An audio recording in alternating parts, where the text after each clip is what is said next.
بسم اللہ الرحمن الرحیم نحمدہ ونصلی علی رسول الکریم وبعد۔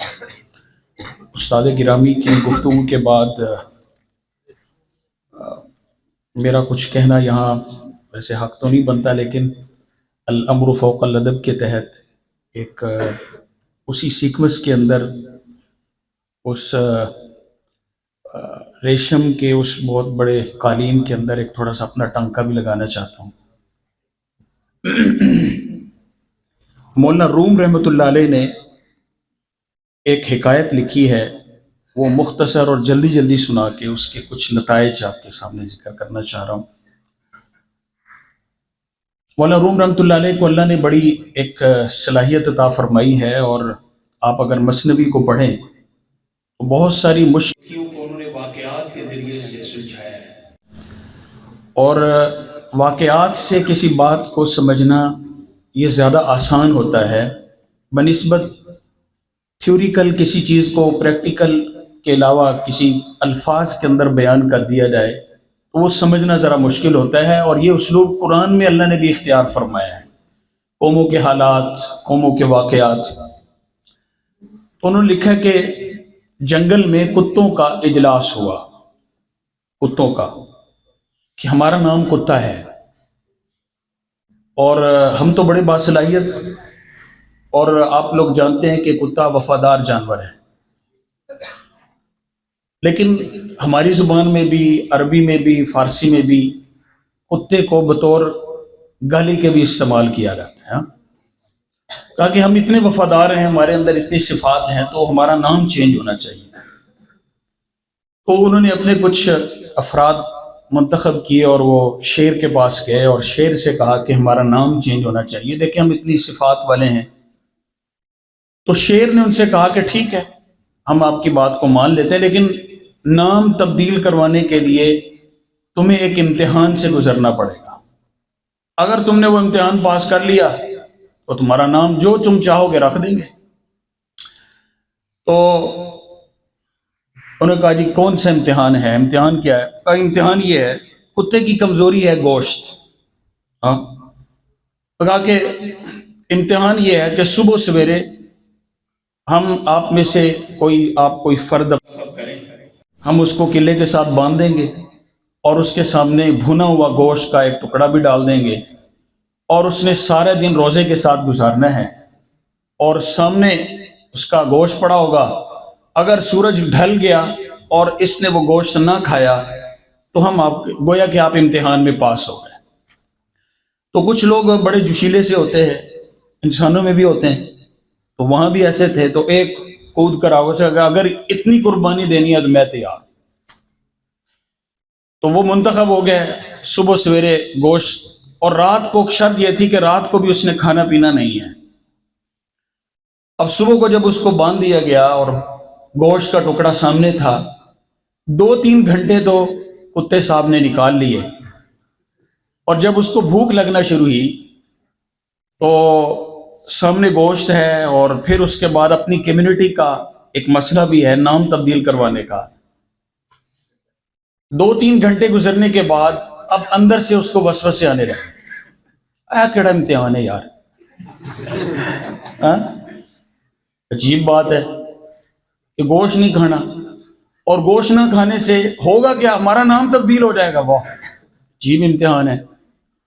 لیکن پھر اس کو جب تصور آیا کہ یار نہیں یار، میں اپنی کمیونٹی کا ایک فرد ہوں، تو انہوں نے مجھے پوری کمیونٹی کا ایک نمائندہ بنا کر بھیجا ہے، لہذا پھر 10 بستہ اس نے اپنے آپ کی کمر کسی، اور پھر اس کے بعد اس نے یہ سوچا کہ دیکھ رہا ہوں تو تبھی مجھے خیال آ رہا ہے، لہذا اس نے کہا کہ میں اس کو دیکھوں گا نہیں۔ اس نے پشت اپنی بدل لی اور 1-2 گھنٹے اور نکال گیا۔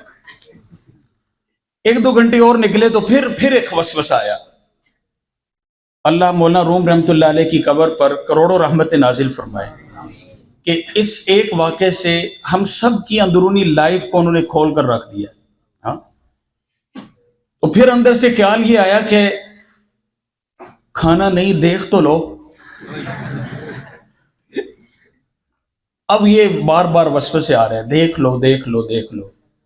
تو پھر اس نے اندر کی بات مانی اور دیکھنے لگ گیا، یہ پہلی کمزوری تھی جس کے اوپر وہ آیا، اور پھر وہی وسوسوں کا اتنا انبار تھا کہ وہ ان وسوسوں کے وار نہ سہ سکا، اور صرف دل میں وسوسے، یار یہ کون سا امتحان ہے، عجیب مشقت سے گزر رہا ہوں۔ آخر میں اس کو جو خیال آیا وہ یہ تھا کہ جو مر گئے تھے کتے، وہ بھی تو کتے ہی کہلاتے تھے نا، تو ہمارا کیا ہو جائے گا؟ اور وہ چھلانگ لگا گیا اور گوشت کھا گیا۔ اور مولانا روم رحمۃ اللہ علیہ فرمایا، دیکھنے میں یہ ایک حکایت ہے لیکن تقوی کی ایک بہترین مثال ہے کہ انسان متقی کب بنتا ہے۔ تقوی کے دو شعبے علماء نے ذکر کیے، لیکن ایک شعبہ زیادہ مضبوط ہے، وہ نہ کرنے والا، کیونکہ آپ لوگ جانتے ہیں کہ تقوی وقا سے نکلا ہے، اور وقا کا معنی ہوتا ہے بچنا، اور بچنے کے لیے انسان کو کچھ کرنا نہیں پڑتا۔ آپ دیکھیے ذرا کہ کرنے کے لیے کرنا پڑتا ہے اور بچنے کے لیے کرنا نہیں کچھ پڑتا، لیکن پھر بھی ہم کچھ کر جاتے۔ جن چیزوں سے اللہ نے روکا ہے ان چیزوں سے اپنے آپ کو بچانا، یہ تقوی کہلاتا ہے۔ اور تقوی کی جو پہلی سیڑھی ہے، جو سب سے زیادہ مشکل کام ہے، جس کو سادہ لفظوں میں آپ یوں کہیں کہ اللہ کی نافرمانیوں سے بچنا۔ کوئی آدمی ایک ٹانگ پر کھڑے ہو کر قرآن پاک پڑھ سکتا ہے، یہ دوسرا شعبہ ہے تقوی کا، لیکن یہ بڑا سوکھا کام ہے۔ جو اوکھا کام ہے وہ یہاں ہمیں سکھایا جاتا ہے۔ اور انسان جب اللہ کے ساتھ معاہدہ کر لیتا ہے، اللہ میں نے یہ گناہ نہیں کرنا، تو آپ یقین کیجئے کہ پھر اللہ کی طرف سے اس کی مدد آتی ہے۔ اور متقی کے ساتھ ابھی ہم سن رہے تھے ماشاءاللہ، بہت سارے بچے عربی میں بہت سارے اس کے فضائل سنا رہے تھے، یہ صرف یہاں تک نہ ہو، یہ یہاں آئے۔ اور مارکیٹ کا اصول یہ ہے کہ مارکیٹ میں جو چیزیں ختم ہو جاتی ہیں یا نایاب ہو جاتی ہیں ان کا ریٹ زیادہ لگتا ہے۔ میں 100 بار قسم کھا کر کہہ رہا ہوں کہ میرے تھوڑے سے ایک محدود سے مشاہدے کے مطابق باہر کی مارکیٹ میں متقی لوگ مرتے جا رہے ہیں، جن کی آنکھوں میں تقوی، جن کی سوچیں پاکیزہ، جن کی خلوتیں پاکیزہ، جن کے معاملات پاکیزہ، یہ چیز یہاں پہ انسانوں کو سکھائی جا رہی ہے۔ آپ بڑے خوش نصیب لوگ ہیں۔ اور میں استاد محترم کی بات ہی کو دوبارہ پھر ریپیٹ کر رہا ہوں کہ یقین جانے کہ یہاں آ کر دل کو تسلی ملتی ہے اور سکون ملتا ہے، اور ایک روحانیت والی کیفیت محسوس ہوتی ہے کہ آپ باہر کے مزاج میں جائیں گے تو آپ کو اتنی زیادہ روشنی کی ضرورت ہے، کیونکہ ہمارے پاس علم ہے۔ آپ کے پاس علم نہیں ہوگا تو آپ کیا دیں گے؟ ہمارے پاس کچھ بھی نہیں ہوگا۔ تو ہماری اس 8 سالہ زندگی کا جو خلاصہ ہے وہ اللہ سے ڈرنا ہے، تقوی ہے۔ اگر میرے بچوں آپ نے اپنے اللہ کے ساتھ اپنا تعلق جوڑ لیا تو آپ پھر لوگ آپ کے محتاج ہو گئے۔ آپ کو کچھ بھی نہیں آتا، نہ عربی آتی ہے، نہ انگریزی آتی ہے، نہ اردو میں اچھی تقریر کرنا جانتے ہیں، لیکن اگر آپ کا اللہ سے تعلق ہے اور آپ کی خلوتیں پاک ہیں تو لوگ، بڑے بڑے بادشاہ آپ کے جوتے اٹھانے میں فخر محسوس کریں گے۔ آج کے زمانے میں، آج جب مولوی بن کر لوگ فارغ ہوتے، لوگ کہتے ہیں یار یہ تو بوجھ ہے۔ جس جگہ سے کوئی شکایت آتی ہے تو وہاں پتہ چلتا ہوتی فجر کی نماز ہی کوئی نہیں۔ تو نماز پڑھنے والوں کی آج فجر کی نماز نہیں ہے۔ تو آپ اس اچھے ماحول میں رہ کر اپنا تقوی مضبوط کریں، اللہ سے تعلق لگائیں، اور وہی بات جو مولانا قاسم صاحب نے فرمائی ہے، رسوخ فی العلم ختم ہو گیا۔ ہمارے اکابر میں تھا، اب کتابیں پڑھنے والے مر گئے، کتابوں کے اندر گھسنے والے مر گئے، مطالعہ کرنے والے فوت ہو گئے۔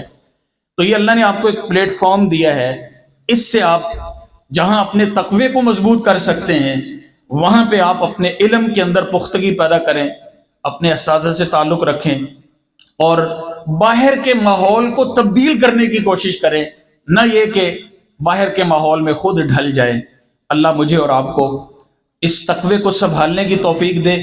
اور جس طرح یہ لائٹ جل رہی ہے تو یہ ایک لائٹ جلتی ہے تو پوری مسجد کے لوگ فائدہ اٹھا رہے ہیں، آپ میں سے ہر بچہ اسی طرح کی ایک ایسی روحانی روشنی بنے جس ماحول میں جائے وہاں کے لوگ گناہوں کو چھوڑ کر اللہ سے تعلق جوڑنے والے بن جائیں۔ اللہ ہم سب کو عمل کی توفیق عطا فرمائے۔